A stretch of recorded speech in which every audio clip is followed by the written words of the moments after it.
Hey there, ladies and gentlemen of YouTube. Before the video starts, I want to let you know that if you like it, to leave a like and a comment down below. And while you're at it, subscribe to the channel and click the little bell icon to be up to date with my latest content, as well as joining the Notification Squad or Wolfification Squad like this pack legend here. Thanks for your support, and enjoy the video. Starve or Curse. Feed the Soul. Chapter 10. Anticipating.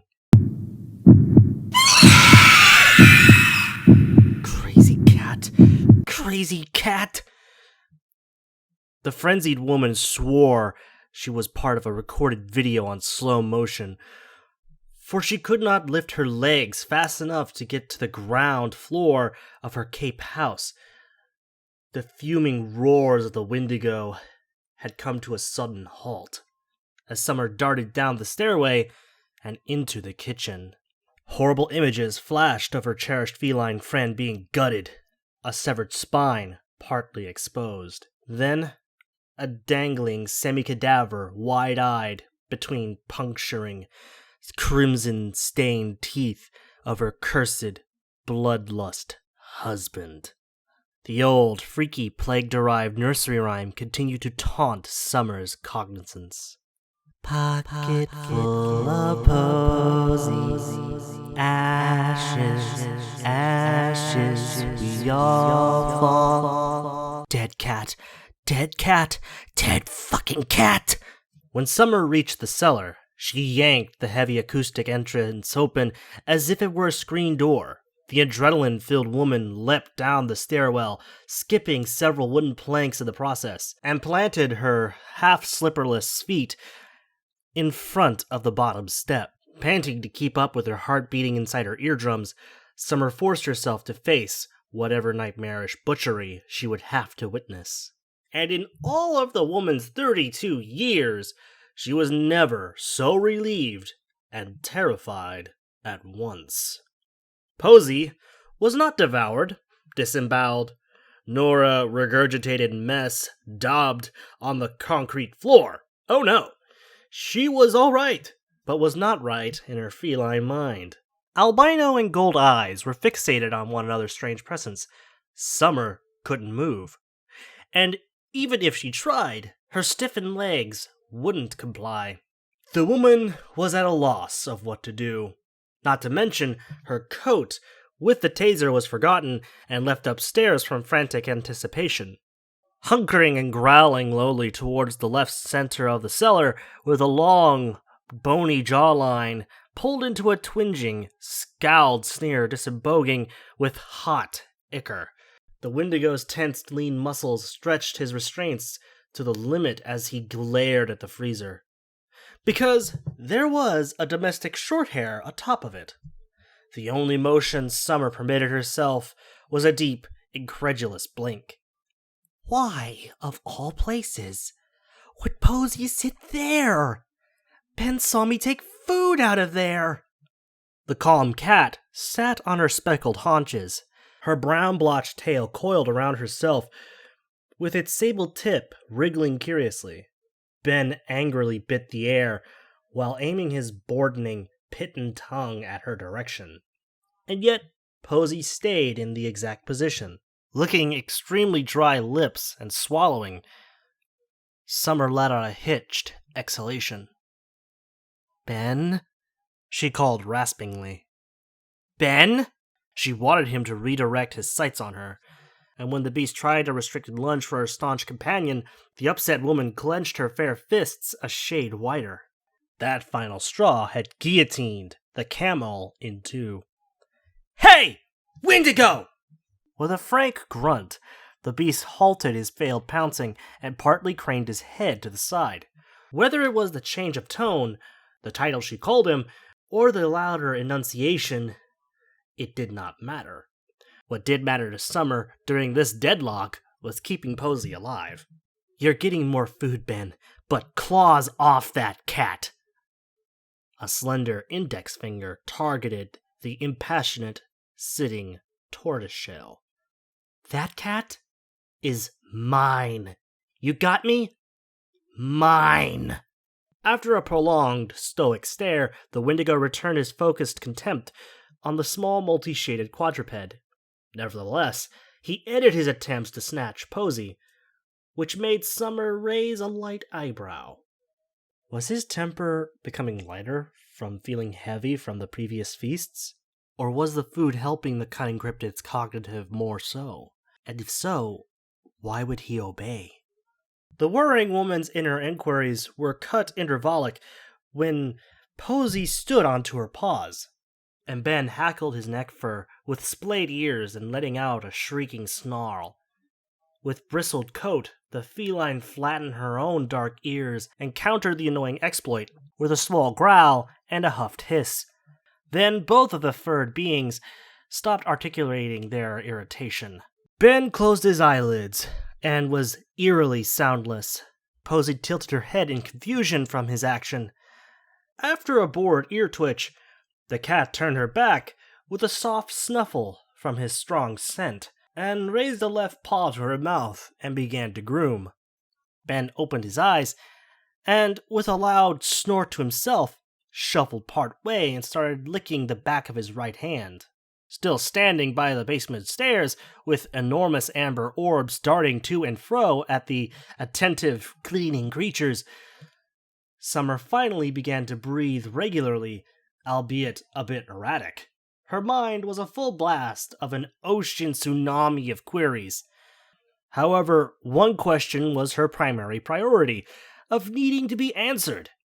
What, in the actual fuck, had just transpired? After a minute of mulling over, Summer hypothesized that the Wendigo's strange pause was another attempt at delusional manipulation. He must have probed into her memory and used a ploy for Posey to be misleadingly convinced that he was some kind of big mouse or bird, or, way worse, he might have been disguised as the owner of the cat for her to come in claw or tongue space. Summer was fairly eased that Ben didn't speak in her voice. So whatever pseudo-shape Ben had telepathically formed from Posey's psyche, it had no effect. It could be perchance that felines were immune to the trickery. They were thought to be the aids of witches once upon a time, and now Summer would believe it. Even so, cats were still not immortal. But yet, here Posey was, miraculously unharmed. And intact!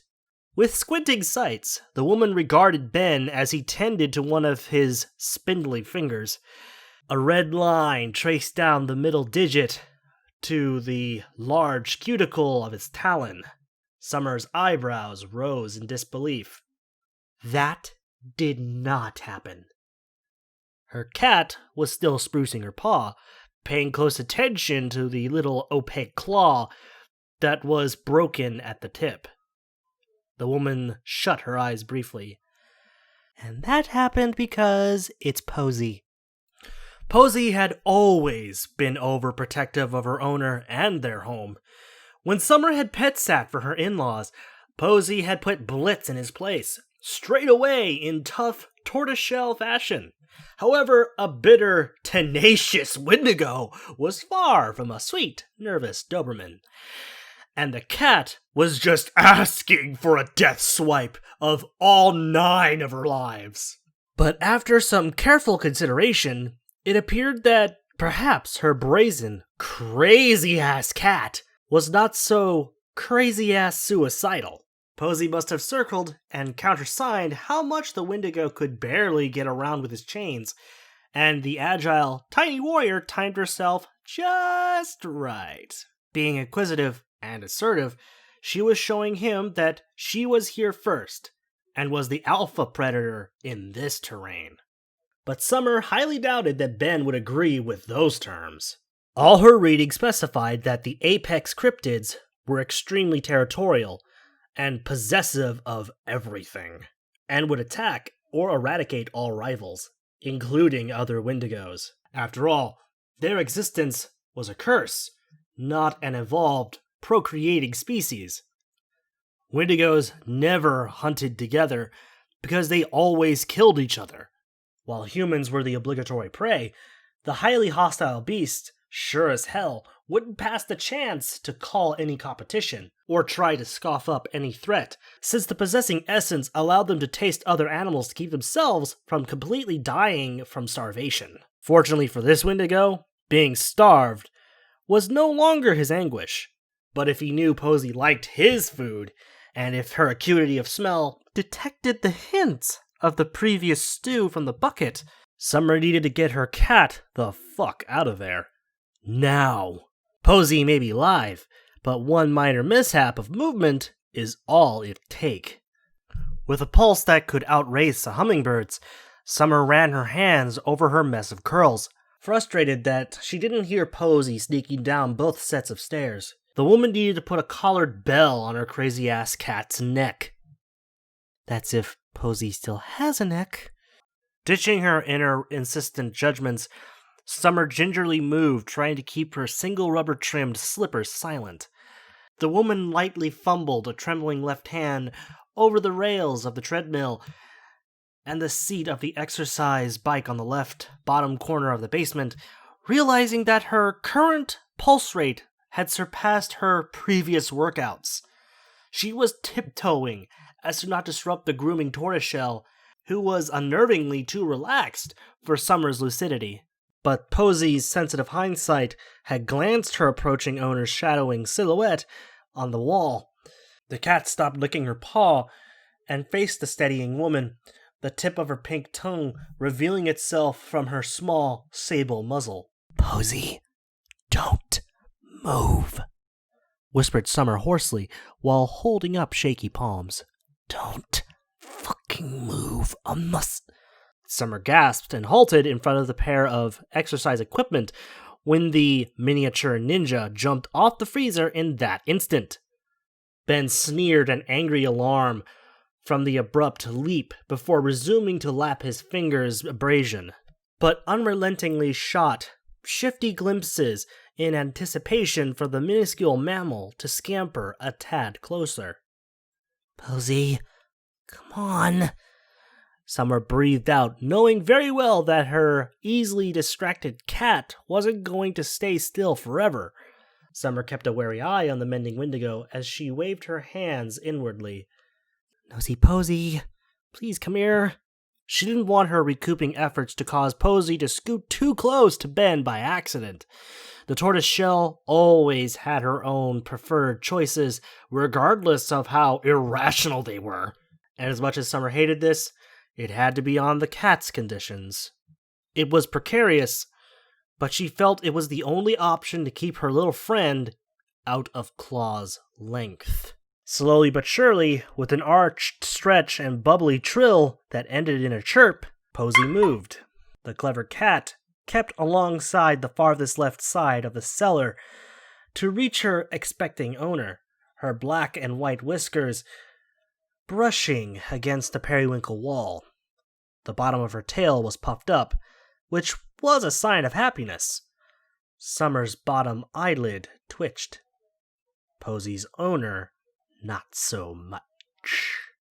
When the cat was only a meter from her owner, she unexpectedly paused, a paw in midair, lifted her head with several sniffs, and decided to retrace her steps.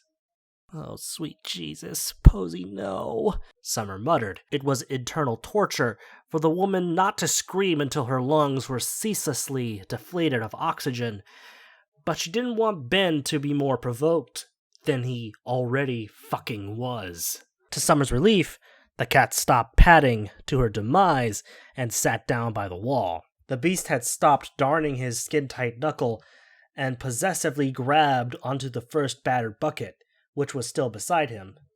His gritted jaws exposed oversized, ice-picked fangs as a heated, guttural growl bubbled from his throat. Posey's brown nose inhaled again and emitted a pleading mew at Ben. Apparently, she wanted the bucket, either wanting to see if any food was in it, or to play in it, or merely because Ben wanted it. Posey looked over her withers at her fretting owner in disappointment. Summer could practically read the Tortoiseshell's stubborn mind. "Mommy, he won't give it." "He'll really give it to you if you don't come over here now." Summer scolded in the overly sweetest voice her twinging throat could muster. The cat responded with a short exhale, and returned the stare of the growling beast, still huddled with his gangling limbs clamped around his pail, which indented into his bloated belly. Hence, the Wendigo's entire body posture and cautionary countenance flat out expressed one thing. Mine. After a quick scratch of her temple, the woman began to turn her back on the confused cat. Nosy Posey, want yummies? Come on, let's go upstairs for tummy yummies. Looking over her shoulder, Summer gestured towards the wooden staircase. Come on, Posey, come on. And as she marched in place, the cat trilled with delight and finally began to pad away from the very angry and quite annoyed beast. After several agonizing pauses of trotting to the soft cooing, Summer swiftly turned about and scooped Posey up, hugging her tightly. With a single swish of her tail, the cat squeaked in displeasure. Sorry, Posey, mumbled her nervy, clammy owner, becoming gentler with her grip while catching up with her quivering breath. I'm so happy I gotcha. She pressed her face on the top of the tortoiseshell's small speckled head, pecking it softly. I always gotcha. Summer swore on her beloved's lost soul that from now on, she would be absolutely certain Posey would remain safe in the downstairs study, for that door's round knob would thwart the cat's little dexterous claws. Summer climbed halfway up the stairs, and she and Posey observed the greedy, crouching cryptid. Now that the tiny territorial stealer was being removed, he glowered into his empty bucket, giving a vivid incentive. Used to the big bad beast's loudness, Posey purred in enjoyment. The big smelly thing turned out to be more amusing than she anticipated. After a curt shake of the head, Summer stared down at her diminutive daredevil. What the hell is wrong with you? With relaxed vertical pupils, the needing feline slowly blinked with approval, then lightly batted her owner's face. I like him. Summer wrinkled her booped nose and sighed. I guess you would like him, you bottomless pit of a crazy-ass cat. The ordeal of Ben almost literally kicking Posey's bucket may have pumped the woman's heart akin to a jackhammer. However, just like the slashed-sleeved of her tattered winter coat, this was another spot-on reminder that anything could go wrong. Dead wrong. And with her domestic short hair trilling in folded arms, and a reunited lost slipper to a foot, Summer restarted her way upwards to ready a second bowl of gourmet cat food, so Nosy Posey's next objective would be a food coma. Of which Summer thought never sounded so relaxing.